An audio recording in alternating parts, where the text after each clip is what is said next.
भतीजे ने किया जायदाद की खातिर अपने ताया का भयानक कत्ल। असफन ने अपने ताया से कहा कि हमें ये जो दुकान है ये तकसीम करके दो। आप लोगों का आपस में इख्तिलाफात किस बात पे हुए? दुकान की वजह से हुए? जी सर। ये कहता है कि मुझे शक पड़ गया था कि ये ना मुझे कुछ नहीं देंगे या मुझे ये दबा देंगे, इसलिए मैंने सोचा कि चलो इनका किस्सा तमाम करते हैं। जब वो सामने आए हैं, बाइक एक दूसरे के साथ हिट हुई है तो तायाबू आगे की तरफ हुआ है तो फायर निकल गया। कितने फायर किए तुमने? 3। उसने कहा था कि वो प्रॉपर्टी का मसला मिलने जा रहे हैं। किसके साथ? ताया के साथ। बाइक लगी है, उसके बाद गोली की आवाज़ आई है। जब मैंने उनकी तरफ देखा, उन्होंने यहाँ पे हाथ रखा हुआ।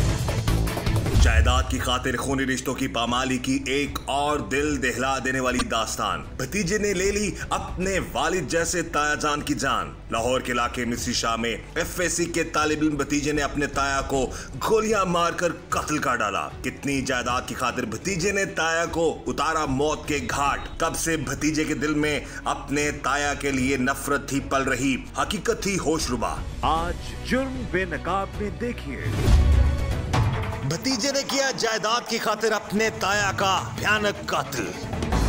वो तो आ रहा था इसे समझाने के लिए, इन्होंने फायरिंग कर दी और 23 दिन के बाद उनकी डेथ हुई। ये कहता है कि मुझे शक पड़ गया था कि ये ना मुझे कुछ नहीं देंगे या मुझे ये दबा देंगे, इसलिए मैंने सोचा कि चलो इनका किस्सा तमाम करते हैं। जब वो सामने आए हैं, बाइक एक दूसरे के साथ हिट हुई है तो तायाबू आगे की तरफ हुआ है तो फायर निकल गया। कितने फायर किए तुमने? 3। इसने बरमला इस बात का इकबाल किया कि मेरे ये जो तायाबू जिनको मैंने मार दिया है, तो मुझे नर्सरी प्रेप से लेके मैट्रिक तक स्कूल छोड़ने जाया करते थे और इन्होंने कभी फ़र्क नहीं किया था अपनी औलाद में और हमें। उसने कहा था कि वो प्रॉपर्टी का मसला मिलने जा रहे हैं। किसके साथ? ताया के साथ। बाइक लगी है, उसके बाद गोली की आवाज़ आई है। जब मैंने उनकी तरफ देखा, उन्होंने यहाँ पे हाथ रखा हुआ। खुदारा अपने आप को मेंटली इतना स्ट्रांग रखें। गुस्सा हर इंसान को आता है। ये रुपया, पैसा, जायदाद सब कुछ यहीं पर रह जानी है। इसी वजह से इख्तिलाफात भी होते हैं, लेकिन कोई किसी को जान से ना मारे। इस वक्त हमारे साथ मौजूद है जी वो नौजवान जिसने अपने ताया को फायरिंग करके कत्ल कर दिया। क्या वजूहात थी? क्यों एक नौजवान इस नहाई तक चला गया, अपनी ज़िंदगी भी बर्बाद की और उस शख्स को कत्ल कर डाला जिसने बचपन से लेकर जवानी तक इनको पाला पोसा था, इनकी केयर की थी। और इसी नौजवान के वालिद, जो वो दोनों आपस में भाई थे, सारी ज़िंदगी उन्होंने एक घर में गुजार दी। लेकिन जो ही इसके वालिद की डेथ होती है, उसके बाद इख्तिलाफात बढ़ जाते हैं। बात करते हैं उस नौजवान से। नाम क्या भाई तुम्हारा? सर असफंदियार। क्या करते हो? सर पढ़ता हूँ। कौन सी क्लास में पढ़ते हो? College FSC second year. Second year. Clear हो गया। ताया जान बचपन से जुल्म करते थे तुम लोगों पे? नहीं सर। कितना अर्सा वो इकट्ठे रहे? सारी जिंदगी उन्होंने इकट्ठे गुजारी? जी इकट्ठे गुजारी। एक ही दुकान में गुजारी? जी बिल्कुल। एक ही बिजनेस करते हुए गुजारी? जी। एक ही जगह से कमाया? जी बिल्कुल। दोनों भाइयों ने? सर नहीं, अब्बू कमाते थे और वो शाम को जाते थे तकरीबन 7-8 बजे। बहरहाल दुकान दोनों की थी ना? जी बिल्कुल। ठीक है। आप लोगों की एक ही घर में रहते थे, परवरिश हुई, सारे मामला? जी बेशक। आपको स्कूल कौन छोड़ने जाता था? तायाबू। बचपन से लेकर मैट्रिक तक तायाबू ही छोड़ने जाते थे, लेके आते? जी। हैं? प्यार भी करते थे? प्राइमरी तक वो छोड़ अबू के। कह रहे हो ना? ताया अबू, ताया मसलन के खून का रिश्ता होता है। जी तायाबू। वालिद की तरह ही होता है? जी। वालिद की डेथ कितने अर्सा पहले हुई तुम्हारी? 7 माह हो गए। क्या हुआ था उन्हें? Brain haemorrhage. कभी अपने वालिद के और अपने तायाबू के आपस में इख्तिलाफात, लड़ाई झगड़े तुमने देखे? नहीं सर। कभी नहीं देखे? नहीं।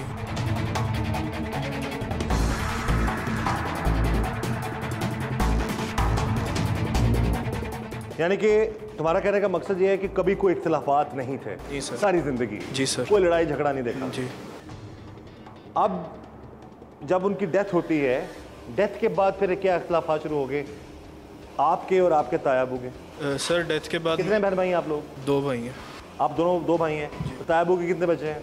4।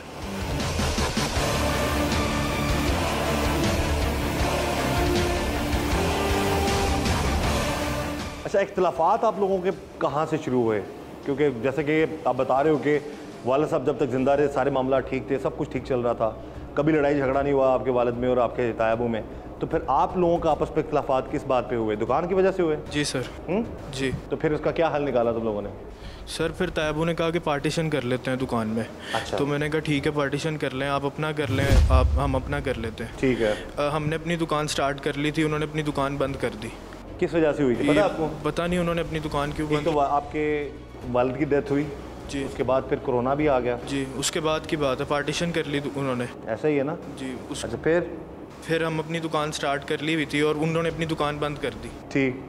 और घर के जो उनसे एक्सपेंस थे, बिल थे, वो कहते थे आपने देने। अब ऊपर नीचे गोदाम वगैरह में उन्होंने मतलब लॉक कर दिया। और अगर हम कहते थे हमने वॉशरूम वगैरह जाना तो वो कहते थे कि आप कहीं बाहर जाके वॉशरूम जाओ। अच्छा। इस बात पे इख्लाफात बढ़ते गए। जी।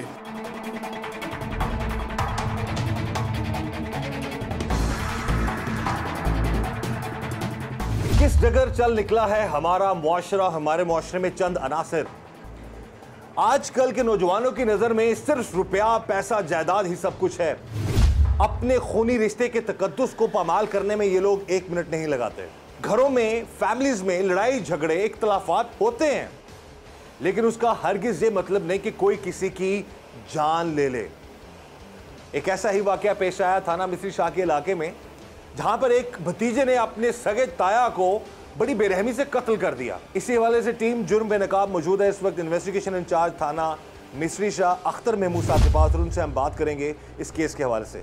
जी अख्तर साहब बताइएगा क्या माजरा है, एक भतीजे ने अपने सगे ताया को इतनी बेरहमी से कत्ल कर दिया, इसकी कुछ डिटेल्स बताइएगा हमें। बिस्मिल्लाहिर्रहमानिर्रहीम। ये शहजाद बेग साहब हैं जी, 50 साल उम्र है इनकी।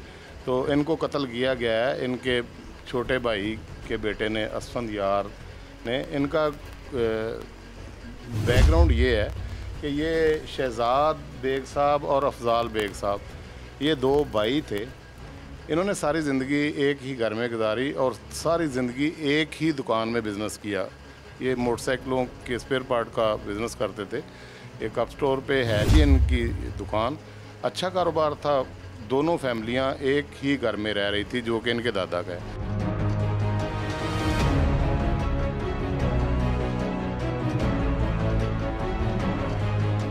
पचास साल उम्र थी मकतूल की। उसके जो भाई हैं वो आज से 6 महीने पहले हार्ट अटैक होने से फौत हुए हैं। तो उनके फौत होने के बाद घर की सारी जिम्मेदारी जो है ये मकतूल पे आ गई।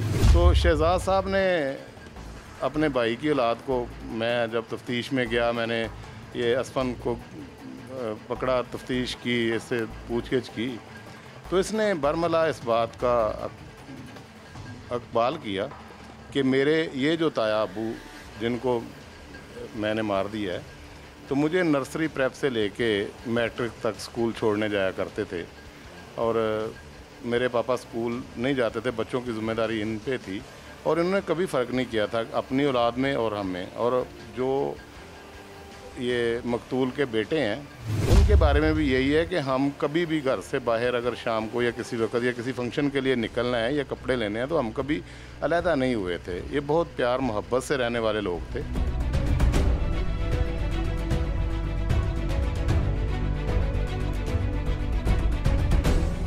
इत्तेफाक से एक ही घर में रह रहे थे, एक ही दुकान में दोनों बिजनेस कर रहे थे। एक फर्स्ट टाइम आता था, दूसरा सेकंड टाइम आता था, तो बड़ा अच्छा इनका चल रहा था। तो अचानक ये असफन के बाप की जब मौत हुई 6 महीने पहले हार्ट अटैक से, तो इन्होंने फिर इन बच्चों को हैंडल किया।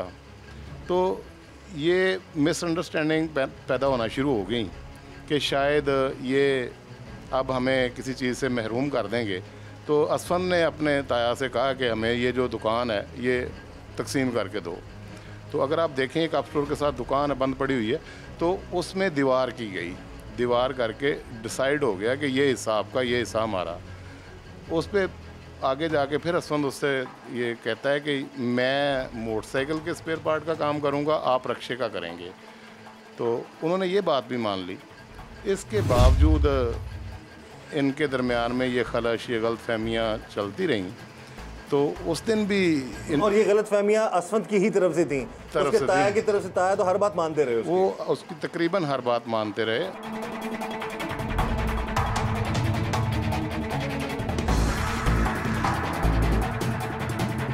निकले थे तेरे शहर में इंसाफ की खातिर, बस्ती के किसी घर से तराजू ना निकला। आज के इस वाक़ये की जितनी भी मजम्मत की जाए वो कम है। इंतहाई अंदेशनाक और कर्बनाक वाक़या है। सगे भतीजे ने अपने बाप जैसे ताया को मौत के घाट उतार दिया। हम जब भी कैदियों से मुलाकात करते हैं और क्राइम की वजूहात और असबाब जानने की कोशिश करते हैं, तो जहाँ पे हमारे सामने दौलत, लालच, हिर्स और खबस जो है क्राइम की वजूहात के तौर पे सामने आती है, एट द सेम टाइम बेशुमार कैदी हैं, बेशुमार सज़ा याफ्ता मुजरिम जो हैं वो हमें ये बताते हैं कि हम गुस्से में इस कदर अपने होशो हवास खो बैठे कि हमने अपने माँ बाप का कत्ल करने से पहले, बहन भाइयों का कत्ल करने से पहले या अपने खूनी रिश्तों का गला घोटने से पहले भी नहीं सोचा। लिहाजा अदम बर्दाश्त, बेरवरवी और गुस्सा ये वो एलिमेंट्स हैं जो किसी एक मासूम इंसान के जो असाब पे इस कदर जो है वो गालिब आ जाते हैं कि इंसान जो है अपने और परायों की तमीज़ खो बैठता है और छोटी छोटी बातों पे, मामूली झगड़ों पे या तजादात पे वो इस कदर आग बगोला होते हैं कि अपनों का गला घोटने से पहले या अपनों को ज़ेरे ज़मीन दफन करने से पहले एक लम्हे के लिए तफक्कुर और तदब्बुर नहीं करते कि ये वो रिश्ते हैं कि जिनकी वजह से उनके सर पे साया शफ़क़त सलामत है, या उनके घर का शेल्टर है, या उनके बाजू हैं, या उनके घर की रौनक है। लेकिन हम बदकिस्मती से इलाकी गिरावट के उन खदों पे आन खड़े हैं कि जहाँ पे गुस्सा, अदम बर्दाश्त, हिस्स और लालच हमारे हवास पे इस कदर गालिब आ जाते हैं कि हम अपनों का गला घोटने से पहले भी नहीं देखते।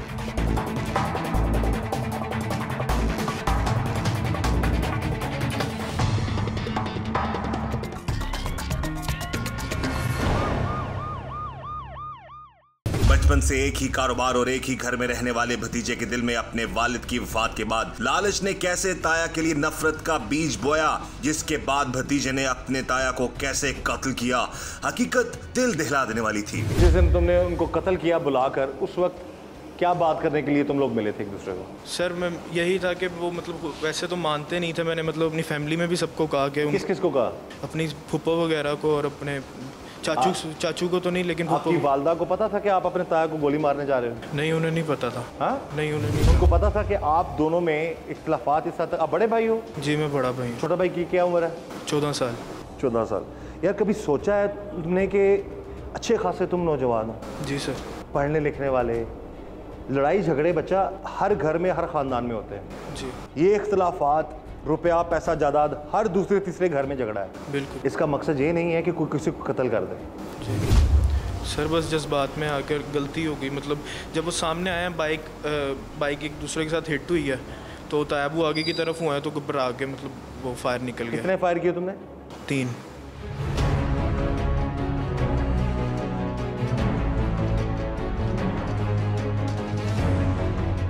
तीन फायर तुमने किए। पिस्तौल चलाना कैसे सीखी तुमने? सर चलाया ही नहीं कभी। क्या लगता है तुम्हारा? दोस्त है मेरे। कहाँ पे दोस्त है? ये इनके दुबई जाने से पहले हम इकट्ठे अकेडमी में पढ़ते होते थे। सीनियर है मेरे। अच्छा सीनियर है जो ज़िंदगी बर्बाद कर रहा है। यार तुम्हें एक नौजवान लड़के को, तुम्हारी उम्र कितनी है? 22 साल। तुमसे तो छोटा ही है ना, 3-4 साल। जी। तुमने कत्ल करने के लिए पिस्तौल दे दिया उसे? इसने क्या कहा तुम्हें? इसने तुम्हें क्या कहा कि किस लिए मुझे गन चाहिए? इसने मुझे कहा था कि हमारे साथ चलो, मसला हुआ है। मसला हुआ है? जी। इसने कहा असला भी चाहिए? जी। तुमने दे भी दिया? उन्होंने कहा कि उधर बंदे भी हैं ज़्यादा। क्या मसला हुआ? क्या कहा इसने तुम्हें? पता नहीं, इसने कहा था कि वो प्रॉपर्टी का मसला मिलने जा रहे हैं उनको। किसके साथ? अपने घर वालों के, ताया के साथ और कुछ और। ताया को मिलने जा रहे हैं? जी। अच्छा तुमने कहा लो जी बंदूक भी ले लो और मैं भी चलता हूँ तुम्हारे साथ, ऐसा ही है? इसने कहा मेरे जब साथ। कत्ल हुआ तुम साथ थे? जी। हम जहाँ पे गए हैं, कितने फायर किए इसने? बाइक लगी है, उसके बाद गोली की आवाज़ आई है। जब मैंने उनकी तरफ देखा, उन्होंने यहाँ पे हाथ रखा हुआ था। अच्छा। बस जाते ही 1-2 मिनट में ये हो गया, कोई बात नहीं हुई। बात भी नहीं हुई? बाइक में बाइक लग गई थी। अच्छा। उनके साथ। हाँ।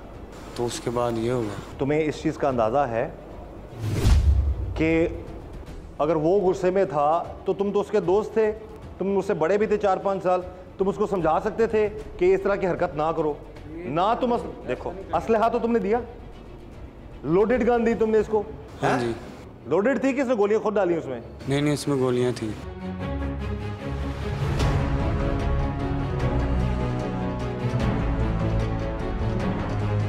गोलियां थी ना उसमें? तुमने लोडेड गन एक ऐसे लड़के को पकड़ा दी जिसके पहले से ही चल रहे थे। नाज़रीन, गो के कत्ल इसने नहीं किया, कत्ल इसी नौजवान, इसी लड़के ने किया है। लेकिन खुदारा ऐसे दोस्तों से भी अल्लाह ताला बचाए ना। ये शख्स इसको गन देता उस वक्त, कुछ लम्हात की मामलात होते हैं, चंद सेकंड्स का वक्त होता है जिसमें एक इंसान हैवान बन जाता है और उसके बाद फिर कुछ ना कुछ कर जाता है।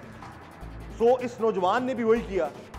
इख्लाफात थे दिमाग में, एक नेगेटिविटी चल रही थी, खो के ताया ने सारी जिंदगी इनका ख्याल रखा, लेकिन इसके ये बदजन हो चुका था, इसके जहन में जो मामलात चल रहे थे ये बदजन हो चुका था जी नहीं हमारी दुकान या हमारे मामलात जो है ये ताया सब उस पर कब्जा कर लेगा, और बजाय इसके कि बात करता इसे डायरेक्ट फायर कर दिए जाके। ये दोस्त अगर इसको गन ना देता तो शायद ये एक नौजवान लड़का अपने ही सगे ताया जान के कातिल ना बनता।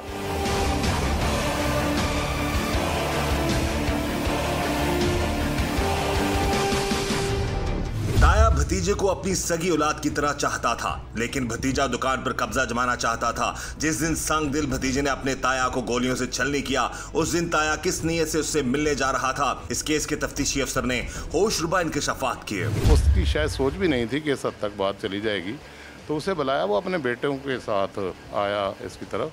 तो इसने कहा कि नहीं दुकान पे नहीं, आप इधर आ जाएं, ये मिस्री शाह के लाके ना वो नीलम शर्मा चौक की तरफ जहाँ ये कुआ हुआ है, तो वहाँ आ गया। वो तो आ रहा था इसे समझाने के लिए, क्यों इधर उधर घूम रहे हो, बैठो इधर, और क्या चाहते हो, बात करो मेरे साथ। इन्होंने फायरिंग कर दी जिससे वो शदीद ज़ख्मी हो गए, 7-20 को वो हॉस्पिटलाइज हुए। उसके बाद वो वेंटिलेटर पे चले गए, उनकी तबीयत संभल ना सकी और 23 दिन के बाद उनकी डेथ हुई। इन्होंने इंटरम बेले कराई हुई थी, भाग गए, शामिल तफ्तीश नहीं हुए। तो जब उनकी डेथ हुई फिर मज़ीद संगीन नोयत के मामलात हो गए, तो उनकी डेथ के 2 दिन बाद 3 दिन बाद फिर हमने इनको गिरफ़्तार किया है। अभी चल रही है तफ्तीश।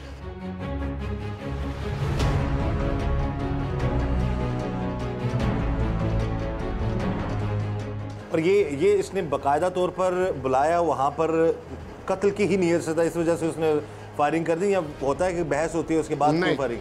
जिस जगह पे बुलवाया हुआ था उस जगह पे और कोई वजह नहीं है सिवाय मारने के, और कोई वजह नहीं थी। अगर बैठ के बात करनी होती तो वो घर में भी हो सकती थी, एक ही घर में रहते थे, एक ही दुकान थी इनकी, तो वहाँ भी हो सकती थी। लेकिन इस केस में ना तो किसी रिश्तेदार ने किरदार अदा किया और ना ही कोई ऐसा बंदा इन्वॉल्व हुआ जो दोनों को बिठा देता एक जगह पे और इनको सेटिस्फाई कर देता।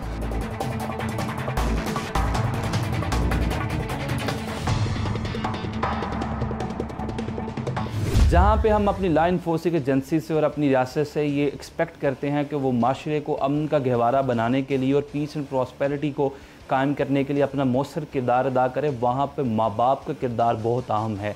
उस्ताद का किरदार, हमारे आलिम, हमारे NGOs, उनका किरदार बहुत अहम है।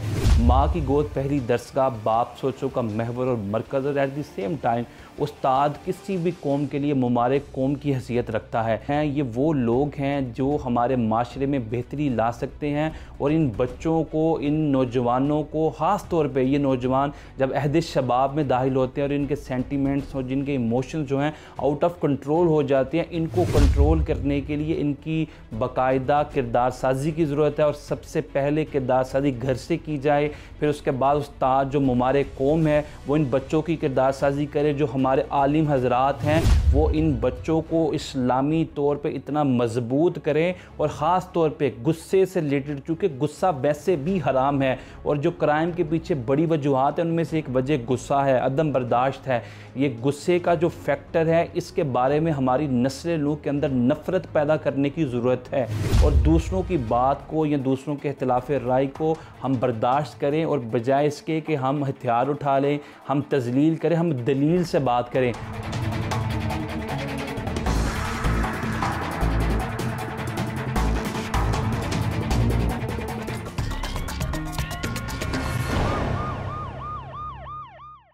दुकान की लालच में अंधे भतीजे ने अपने ताया को बात करने के लिए बुलाकर उससे 3 गोलियों का निशाना बना डाला। ताया कई दिनों तक जिंदगी और मौत की जंग लड़ता रहा, लेकिन वो जांबर ना हो सका, और यूं 6 माह कबल यतीम होने वाले ने खुद को एक बार फिर यतीम कर लिया।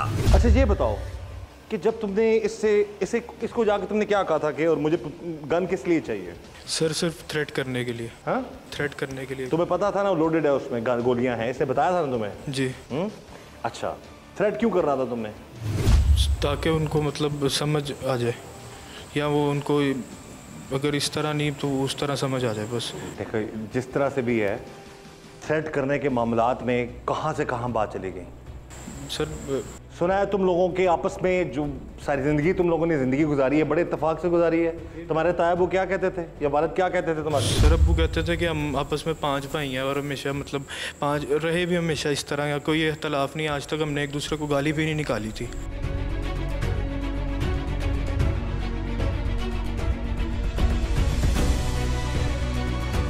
क्या वजह थी कि एक इतना इत्तेफाक, प्यार, मोहब्बत, ये जो लालच की पट्टी है ना आंखों पे, ये बर्बाद कर देती है इंसान? सर बस गलती हो गई, गुनाह हो गया, चाहता नहीं था इस तरह करना, बस गुस्से में जज्बात में आके ये हो गया, घबराहट की वजह से। घबराहट की वजह से नाज़रीन इस वक्त ये पछता रहा है कि लेकिन हम तो ये चाहते हैं कि अल्लाह सबके लिए आसानियाँ हों, लेकिन जो शख्स चला गया इस दुनिया से, जिनका बाप कत्ल हो गया, उन पर क्या गुजर रही है, या ऐसे हालात से बचें, इस नहज तक मत आएँ।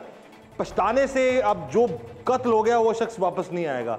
इन हालात से बचाना चाहते हैं हम अपने प्रोग्राम के ज़रिए आप लोगों को कि खुदारा अपने आप को, अपने दिमाग को इस हद तक गुस्से में मत मुब्तला करें आप लोग कि मामलात यहाँ तक आ जाए। अच्छा खासा अच्छी लाइफ गुजारने वाला लड़का, पढ़ने लिखने वाला, वालिद ने कॉलेज जाने के लिए जो ताया का और वालिद का जो बिजनेस था, उसी बिजनेस से पैसा कमा के इसको लेटेस्ट मॉडल की गाड़ी खरीद कर दी हुई थी। कॉलेज गाड़ी पे जाते हो तुम? जी बिल्कुल। हाँ जी।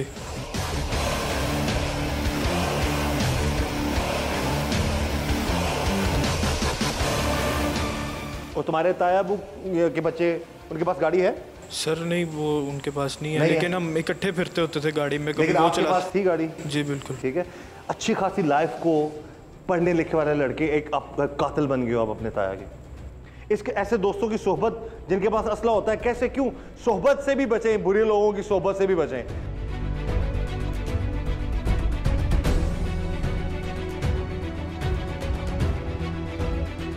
ये जो असफंद है, इसी ने अभी रिसेंटली BSc FSc की है और ये कॉलेज का सुपर मॉडल सेक्शन का स्टूडेंट है।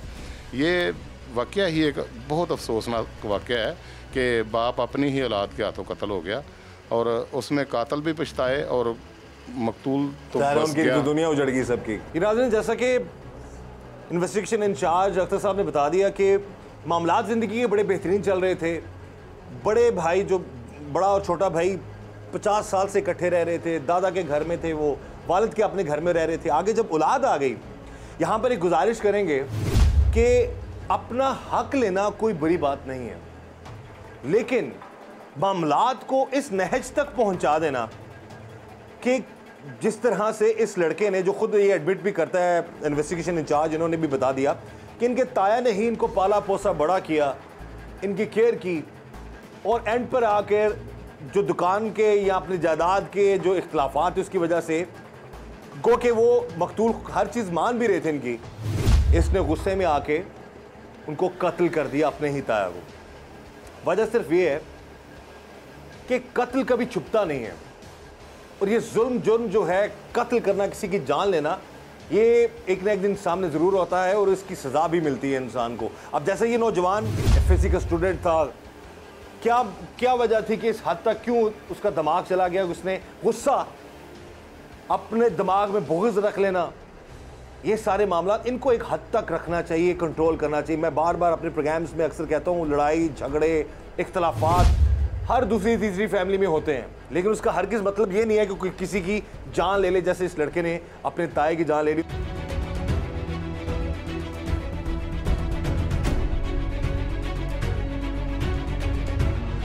जहाँ तक इस केस के लीगल एस्पेक्ट्स का ताल्लुक है तो सेक्शन 302 बड़ा क्लियर है, जो बताता है कि जब भी इंटरनेशनल मर्डर होगा, इरादतन किसी का कत्ल किया जाएगा, तो उसकी सज़ा सेक्शन 302 के तहत सजाए मौत है। और इस केस में मुलजिम की तरफ से वैसे भी कन्फेशन कर ली गई है और कन्फेशनरी स्टेटमेंट वो सबसे important piece of evidence consider किया जाता है कि जिसकी बुनियाद पे अदालत एक मुलजिम को सज़ाए मौत दे सकती है, ख़ास तौर पे इस तरह के केसेस के अंदर।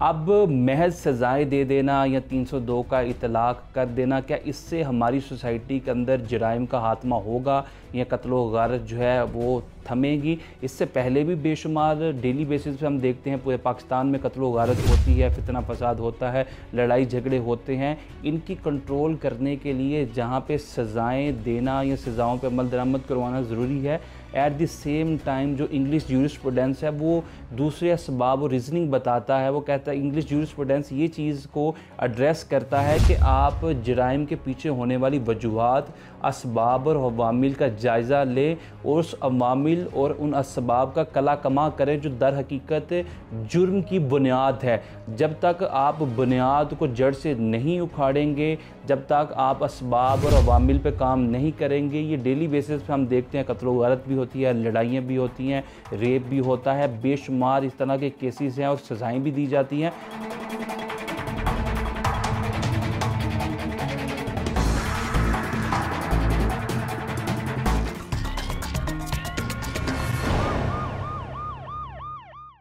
भतीजे के हाथों खूनी वारदात के बाद क्या थे हालात, तफ्तीशी अफसर ने किए दिल दहला देने वाले इंकशाफात। अच्छा ये बताइए कि जब आपको इत्तला मिली मर्डर के हवाले से या फायरिंग के हवाले से तो जाए वक़ूअ पर पहुंचे उस वक्त क्या सिचुएशन थी, और क्या फ़ौरन ही पता लग गया कि इनको कत्ल करने वाला या कत्ल करने की कोशिश करने वाला उनका अपना ही भतीजा है, या कि बाद में इन्वेस्टिगेशन में चीज़ें सामने आई हैं? जी बिल्कुल, ये अपने बेटे के साथ ही आ रहे थे जो इस केस का मुद्दई भी है, और दूसरा बेटा भी अपनी बाइक पे इनके साथ साथ ही आ रहा था जो इस केस का आई विटनेस है। तो जब 15 की कॉल हुई है, थाने के करीब ही है, जब हम लोग वहाँ पहुँचे हैं मौके पे, तो तब ज़ख्मी भी होश में था, वो बात कर रहा था, तो उनके बेटे भी, तो उसी वक्त हमें पता चल गया था कि ये इन्हीं लोगों ने किया है, और वो नामजद FIR हैं जी, नामजद FIR जी। और उसके बाद फिर उनको हॉस्पिटल पहुंचाया गया जहाँ पर ट्रीटमेंट हुई, लेकिन जहाँ पर नहीं हो सके, कुछ दिनों बाद उनकी डेथ हो गई। जी 22-23 दिन हॉस्पिटल में रहे, और बड़े बेचारे फिर। इस जो लड़का गिरफ्तार हुआ है, इसने इंटरोगेशन में आपको क्या बताया जी कि क्यों इतना गुस्सा बढ़ गया जी कि मैंने सोच लिया अब कत्ल ही करना है?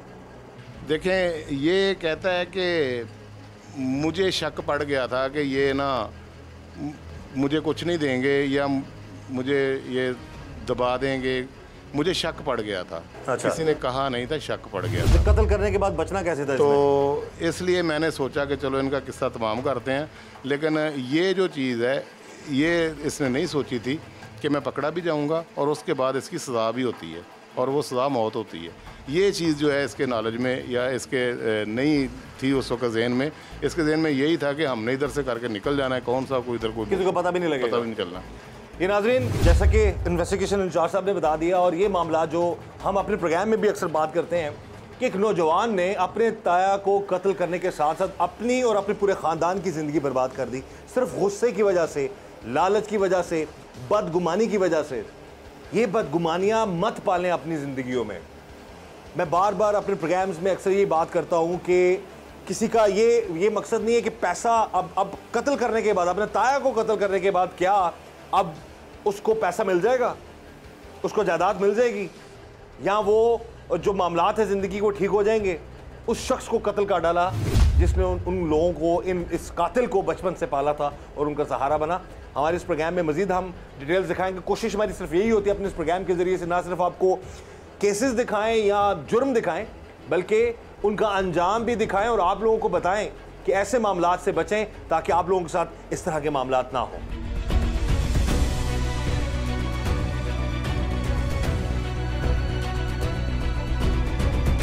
तुम्हें बचना कैसे था? सपोज कि कत्ल हो गया या तुम जब गन ले रहे थे तुम ये सोच रहे थे जी मैं उनको डराऊंगा या मैं फायर करूंगा, जो भी करूंगा, तो तुमने इस सारे मामले से बचना कैसे था? सर पता ही नहीं था, इस चीज़ का अंदाज़ा ही नहीं था, बस एक गुनाह हो गया जिसकी वजह। गुस्सा था उस वक्त? जी सिर्फ दिमाग पे गुस्सा था जी, बस है, बदला लेना या डराने का सारा मामला थे? जी सिर्फ डराना था।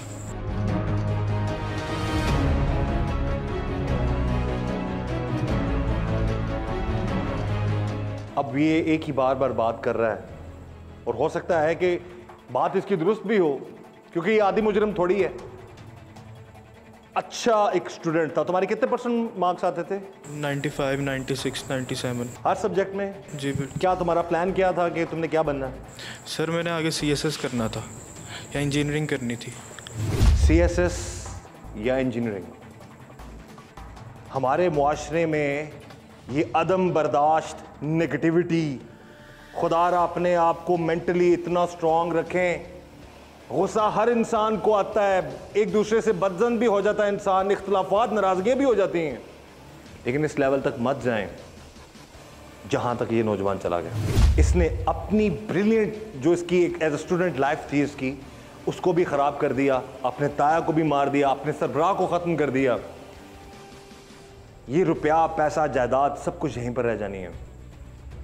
और इसी वजह से ये इंसान की फितरत है, इसी वजह से इख्तलाफात भी होते हैं, लेकिन कोई किसी को जान से ना मारे। और ऐसे दोस्तों से अल्लाह बचाए।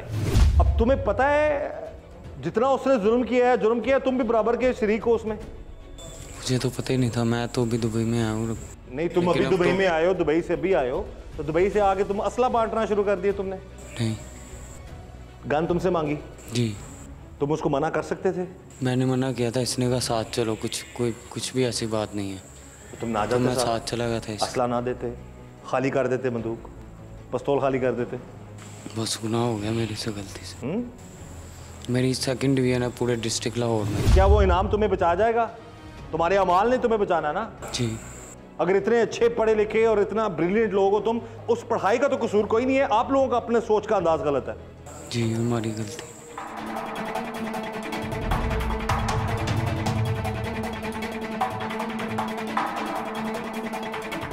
ये भी अच्छा स्टूडेंट है जी, और ये भी ब्रिलियंट है, ये सीनियर था, ये जूनियर था, ऐसा ही है? जी सर। और ये लड़ाई झगड़ों के मामलात में मत पड़ा करे, गली मोहल्ले में या यारों दोस्तों में, हाँ जी लड़ाई होगी, चलो चलो जी मारते हैं जी, कर लेते हैं, अंजाम ये होता है। ब्रिलियंट स्टूडेंट्स हैं दोनों। हम दुआ करते हैं अल्लाह ताला इनके हाल पर अल्लाह रहम करे, और कभी कोई भी शख्स हो, कोई भी इस नहज तक मत जाए कि उनके हालात इस तरह से हो जाएं, क्योंकि जो आदि मुजरिम होते हैं, आप लोगों को अंदाज़ा है, जब मैं प्रोग्राम करता हूँ मेरा अंदाज़ क्या होता है लोगों से बात करने का। इस वक्त मुझे अफसोस हो रहा है कि इस नौजवान ने कितना बड़ा गुनाह कर दिया, गुस्से में, बदजन होके या गलत फहमी की वजह से।